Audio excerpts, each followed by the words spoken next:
से बनती हैं, ये हेरोडोटस का एक नज़रिया था। यानी एंशिएंट ग्रीक्स भी कहते थे कि फॉसिल्स कुछ होते हैं और वो ज़मीन में खुश्की में चेंजेस आने की वजह से बनते हैं, और ये चेंजेस जो होती हैं ये बहुत आहिस्ता-आहिस्ता अरसे में होती हैं। अरस्तू का ये मानना था, अरिस्टोटल जो था यही कहा करता था।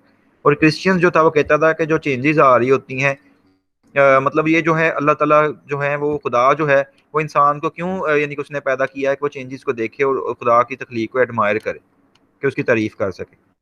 थॉमस जेफरसन तो जो था वो कहता था कि उसने एक्सटिंक्ट क्लॉड जायंट स्लॉथ को ऑब्जर्व किया था और उसने जो है उसको लेबल किया था लूसी नेचुरल के नाम से। और वो जो एक कुदरत के अंदर लैडर था, यानी कि लूसी, जो अगर आप देखें स्लॉथ्स को तो ये बड़ी एक अजीब सी मखलूक है, जैसे कोई जिन भूत होता है। तो इनका नेम भी इसी वजह से पड़ा हुआ है स्लॉथ, क्योंकि इनका पेरेंट्स कुछ इस तरह से भूत प्रीत का होता है, तो ये तर्जमा इसका यही बनता है। तो अब ये वाले जो है ये कि गैप्स का काम करते थे, कि जो लैडर है लाइफ की उसके दरमियान में जो गैप था, तो ये वाले वो ऑर्गेनिजम्स फिल कर रहे हो, तो इनको स्लॉथ कहा जाता है। तो इनके बारे में भी उसका ये मानना हुआ करता था, इस तरह से स्लॉथ्स के बारे में। अब आपको पता है साइड पे आपको जियोलॉजिकल टाइम स्केल देख रहे हैं, जिसके अंदर आपको पता है कि ये इयोन्स, इराज, पीरियड्स या एपक्स में इसको डिवाइड किया गया हुआ है। और इसमें इराज जो हैं ये सबसे लॉन्गेस्ट ड्यूरेशंस के होते हैं, और उसके बाद पीरियड्स हैं, और उसके बाद एपक्स भी होते हैं, जिनमें टर्शियरी और क्वार्टनरी पीरियड को डिवाइड किया गया है, जो हमने कल के लेक्चर में देखे थे। तो अब देखें सबसे पहले जो लाइफ का ओरिजिनेशन हुआ है वो कैम्ब्रियन पीरियड में देखें तो कुछ फिशेस लाइक यानी कि वर्टिब्रेट्स इवॉल्व हो गए।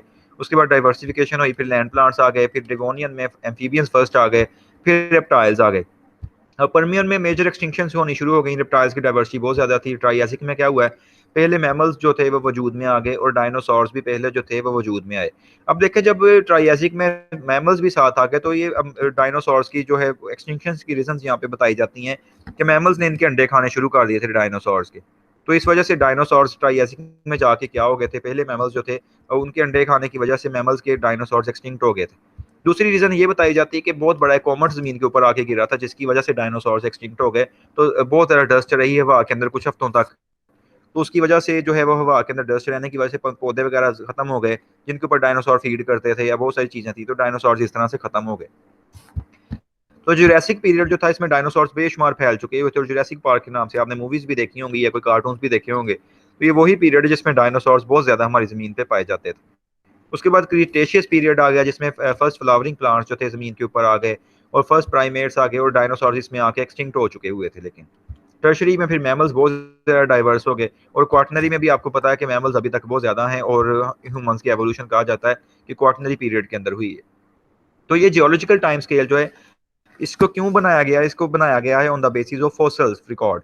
फॉसिल रिकॉर्ड अब कई तरह से आपको पता हम देख सकते हैं, जैसे अब कार्बन डेटिंग है और बेशुमार मेथड्स आए हुए हैं उसमें, जिसमें आप फॉसिल रिकॉर्ड को मेजर कर सकते हैं, फॉसिल्स की एज को मालूम कर सकते हैं। तो इस तरह से साइंटिस्ट ने फॉसिल्स की एज को मालूम किया हुआ है और बताया हुआ है, उसके अकॉर्डिंगली फिर जो है ये जियोलॉजिकल टाइम स्केल बनाया गया है एक। अब इसी तरह से आर हुक जो है, ठीक है, रॉबर्ट हुक और एन स्टीनो जो था, इन्होंने फॉसिल्स को एक हिस्टोरिकल सीक्वेंस के साथ रखा था स्ट्रैटिग्राफिक एज अरेंजमेंट में। अब स्ट्रैटिग्राफिक एज अरेंजमेंट क्या है, यही वाले जो मेथड अभी मैं आपको बता रहा था कि स्ट्रेटम्स इसमें बनते हैं, जो ओल्डर सबसे लेयर होगी वो नीचे होगी सेडिमेंट्स की, जो ऊपर वाली लेयर है वो सबसे ऊपर रिसेंट वन होगी।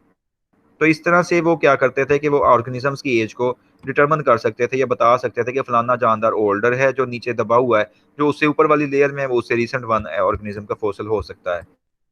तो इस तरह से जो है स्ट्रैटिग्राफिक इसको अरेंजमेंट कहा जाता है एज की, ऑर्गेनिजम्स की एज आप इससे कंपेयर कर सकते हैं या डिटरमिन कर सकते हैं कि जो ओल्डर फॉसिल्स होंगे वो जो है वो नीचे वाली लेयर्स में होंगे, जो एक्सटेंट फॉसिल्स हैं वो सबसे ऊपर वाली लेयर में होंगे। इसी तरह से जो जियोलॉजिकल डिस्कंटिन्यूटीज आई हैं ज़मीन के ऊपर, बेशुमार स्टूडेंट्स आपको पता आफात आती रही हैं। जैसे हम कहते हैं तूफान नूह आया था, तो सारे जो जानदार थे ज़मीन के ऊपर वो ख़त्म हो गए थे, सिवाय उनके जो ईमान लाए थे, जिनको कश्ती में रखा गया था।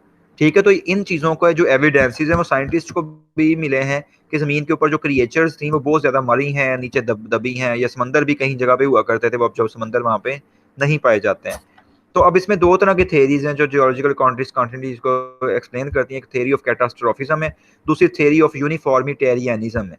अब इसमें स्पेलिंग आपने ठीक कर लेना है, ये यूनिफॉर्मिटेरियनिज्म है, NISM भी इसके बाद आएगा, ये दूसरे नंबर पे जो आपको दिखाई जा रही है। ठीक है, तो पहली जो कैटास्ट्रोफिज्म थेरी है, इसमें तूफान नूह को आप जो है वो देख सकते हैं, जैसे तूफान नूह हम कहते हैं ना आया था, तो ऐसे ही कैटास्ट्रोफिज्म के अंदर जो है वो बताया जाता है कि किस तरह से हमारी ज़मीन के ऊपर अचानक से अब्रप्ट चेंजेस आती हैं, यानी कोई भी जो है आफत आती है ऐसी, जिसकी वजह से जो है वो बहुत सारी जो मखलूक़ात होती थी या बहुत सारी स्पीशीज जो होती थी वो मर जाती थी और फोसल्स बन जाते थे उनसे।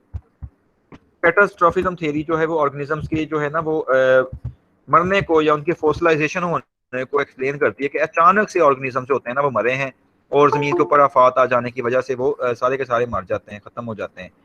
जैसे अब यहाँ पे आप देखें तो ये 3 तरह की थ्योरीज आपको दिखाई गई, ग्रेजुअलिज्म, कैटास्ट्रोफिज्म और तीसरी जो है वो यूनिफॉर्मिटेरियनिज्म। अब कैटास्ट्रोफिज्म में अब जो है वोल्केनोज होते हैं, तूफान आते हैं, जैसे अब आतिश पहाड़ से देखें लावा फूट के जा रहा है, तो इससे क्या होगा कि बहुत सारे जो रास्ते में इसके जानदार आएंगे वो मर जाएंगे।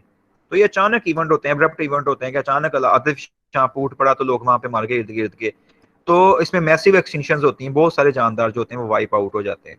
जबकि ग्रेजुअलिज्म में क्या होता है कि आहिस्ता आहिस्ता जैसे रिवर्स जो होते हैं वो अपना ग्रेजुअल चेंज रखते हैं, अपना रास्ता आहिस्ता आहिस्ता छोड़ देते हैं। जैसे दरिया का रास्ता, आप दरियाए रावी का देखें तो पहले आज से कुछ सौ साल पहले और रास्ता हुआ करता था जहाँ पे अब मिट्टी बड़ी जरखेज होगी हुई लाहौर में, ठीक है। अब दरियाए रावी का रास्ता और है, यानी उसमें ग्रेजुअल चेंज आ रहा है आहिस्ता आहिस्ता। ग्रेजुअलिज्म थ्योरी जो होती है वो ग्रेजुअल चेंज लाती है, जबकि और स्मॉल स्टेप्स में वो होता है चेंज। जबकि यूनिफॉर्मिटेरियनिज्म में क्या होता है कि रॉक्स के जो स्ट्रेटा बनते हैं जियोलॉजिकल पीरियड्स के अंदर, जिनको हम देख रहे होते हैं वो बहुत आहिस्ता आहिस्ता उनमें चेंज आया है। और जो फोर्सेस अभी तक अमल कर रही हैं जैसे बारिश है, तूफान है, आंधियां हैं, आतिशफिशां पहाड़ हैं, तो ये अब तक आहिस्ता आहिस्ता अमल करती हैं। इनकी वजह से जो हमारी शेप अर्थ की बनती है वो आज से करोड़ों साल पहले भी ये शेप अर्थ की डिटरमिन कर रही थी फोर्सेस। यानी करोड़ों साल पहले भी बारिशें होती थी, आंधियां आती थी, तूफान आते थे, और आज भी वैसे ही उतनी ही फोर्सेस के साथ ही आ रहे हैं। तो इसको थ्योरी ऑफ यूनिफॉर्मिटेरियनिज्म कहा जाता है। अब देखें कैटास्ट्रोफिज्म थ्योरी जो है इसमें क्या है कि ये थ्योरी स्टेट करती है कि जो ऑर्गेनिजम्स होते हैं ये अचानक से जमीन के ऊपर चेंज आता है, शॉर्ट लिव्ड वो चेंज होता है, और ये बड़े शदीद किस्म के इवेंट्स होते हैं जिसकी वजह से क्या होता है पूरी दुनिया में जो ऑर्गेनिजम्स होते हैं वो मैसिव एक्सटिंक्शन उनकी होती हैं और वो मर जाते हैं। जैसे तूफान नूह इसकी एग्जांपल आपको दी जा सकती है, ठीक है, यानी नोआज जो कैटास्ट्रोफ था आया।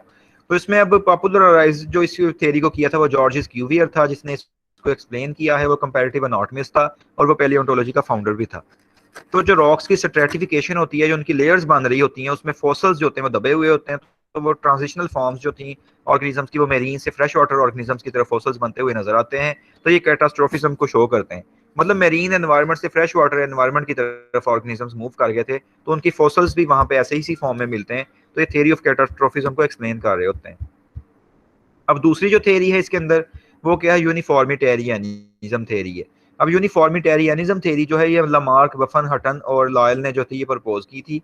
इसमें क्या है, इसके कुछ पॉइंट्स हैं। जैसे सबसे पहला इसका पॉइंट क्या एक्सप्लेन करता है कि स्ट्रेटम विद कंसीडरेबल रेगुलरिटी, यानी जो लेयर्स बन रही हैं, जो उसमें जो मिनरलाइजेशन होती है, जो रॉक्स टूटती हैं, डिसइंटीग्रेट करती हैं, तो उससे जो मिट्टी की तहें बिछती हैं वो एक खास तरतीब के साथ बिछ रही होती हैं। मतलब फॉर एग्जांपल अब यहाँ पे उसने एग्जांपल दी है कि प्राइमरी रॉक्स वो होती हैं जिनमें कोई फॉसल नहीं है, सेकेंडरी रॉक्स वो हैं जिनमें मोलस्क पाए जाएंगे, टर्शरी रॉक की लेयर वो होगी जिसमें मैमल्स होंगे, और क्वार्टनरी वो होगी जिसमें एक्सटेंट एनिमल्स जो अभी रिसेंट वन है जो मरे हुए हैं वो उनके फॉसल्स पाए जाएंगे।